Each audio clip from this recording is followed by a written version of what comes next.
Bonjour, aujourd'hui nous allons parler de lecture. Quels en sont les avantages?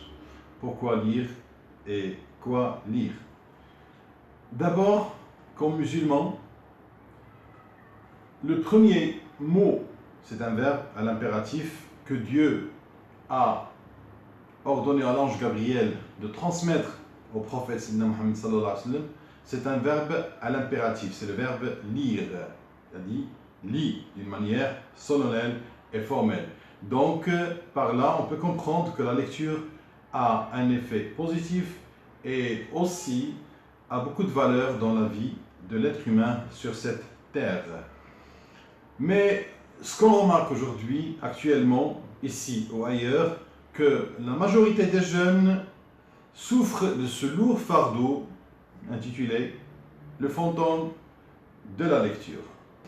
Alors, il faut utiliser, à part la lecture, une autre stratégie.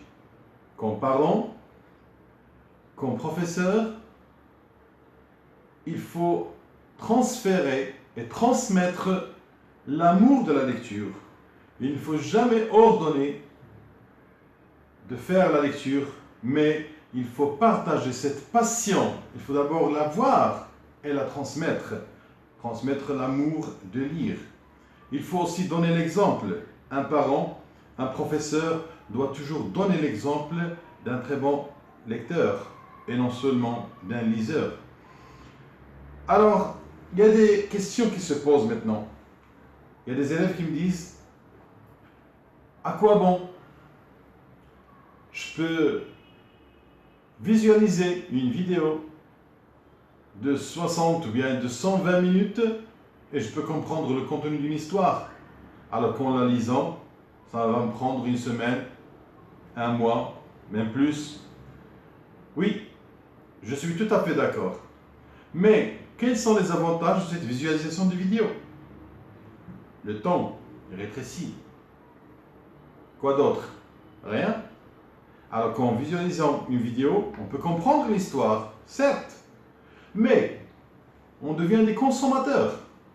C'est-à-dire l'histoire elle est prête. Il y a le son, il y a les images en couleur, il y a le mouvement, tout est prêt. Alors le cerveau, qu'est-ce qu'il fait? Il capte seulement.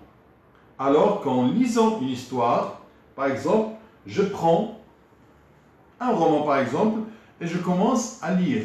Alors qu'est-ce qu'il y a dedans? Seulement, noir sur blanc, des mots, des phrases. Il faut leur donner la vie, ces phrases, ces mots. Quand je lis, tous mes sens deviennent actifs.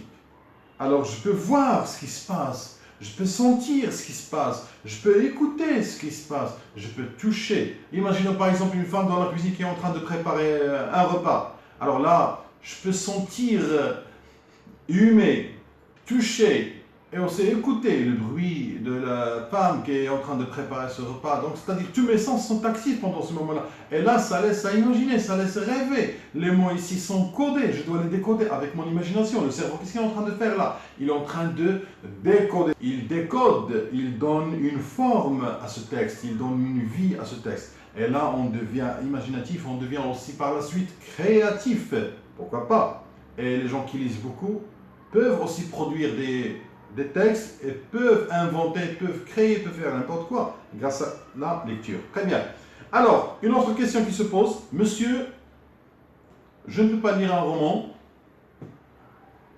je ne le comprends pas. D'accord? C'est bien. Je ne vous demande pas de comprendre, je vous demande seulement de lire. Pourquoi comprendre? Comprendre, c'est après, c'est pas avant. Quand on était petit, bébé, est-ce qu'on a procédé à la compréhension ou bien à la parole avant? On commence à parler, mais on ne comprend pas ce qu'on disait.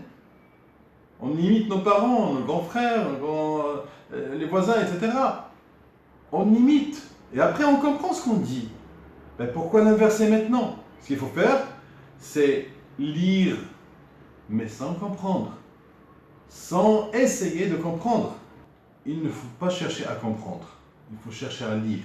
La compréhension viendra par la suite. Quand on lit, on est souvent bloqué par des mots nouveau pour nous,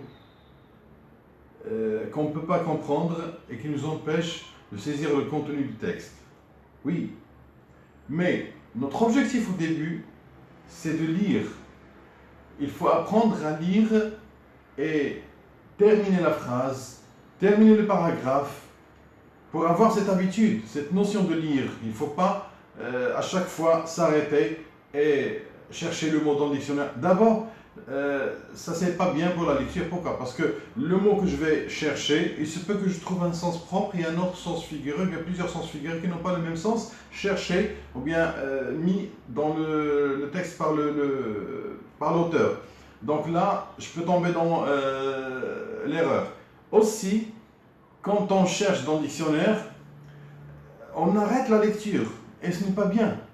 On doit avoir cette tendance à lire, avoir un langage qui est rapide. Notre langue et les muscles ici de la face, ils doivent s'habituer à la lecture. Comme ça, on ne va pas s'arrêter à chaque fois, on va lire au mot. Non, il faut lire la phrase, il faut lire plusieurs mots à la fois. Donc il faut avoir cette habitude. Il faut être vraiment un sprinter dans la lecture ou bien un surfeur, si je veux dire. C'est-à-dire, il faut imaginer que les lignes sont des vagues et moi je suis un surfeur qui est en train de faire du surf dessus, c'est-à-dire il faut être vraiment flexible avec cette lecture. Après on cherche à comprendre, il ne faut pas inverser les voix, ça c'est l'inverse, c'est contre nature, d'accord? Alors il faut commencer d'abord par lire, et lire combien de temps? C'est 20 minutes par jour. Bien, autre chose, c'est il faut choisir un endroit calme pour la lecture. On peut faire la marche, lecture, dans la nature, dans la montagne, dans la forêt. On peut aussi choisir un endroit calme dans la maison, le salon, la chambre, etc. Et qu'on soit vraiment concentré par cette lecture. Il faut avoir cette habitude, c'est-à-dire il faut faire cette lecture quotidiennement, chaque jour, avoir cette habitude.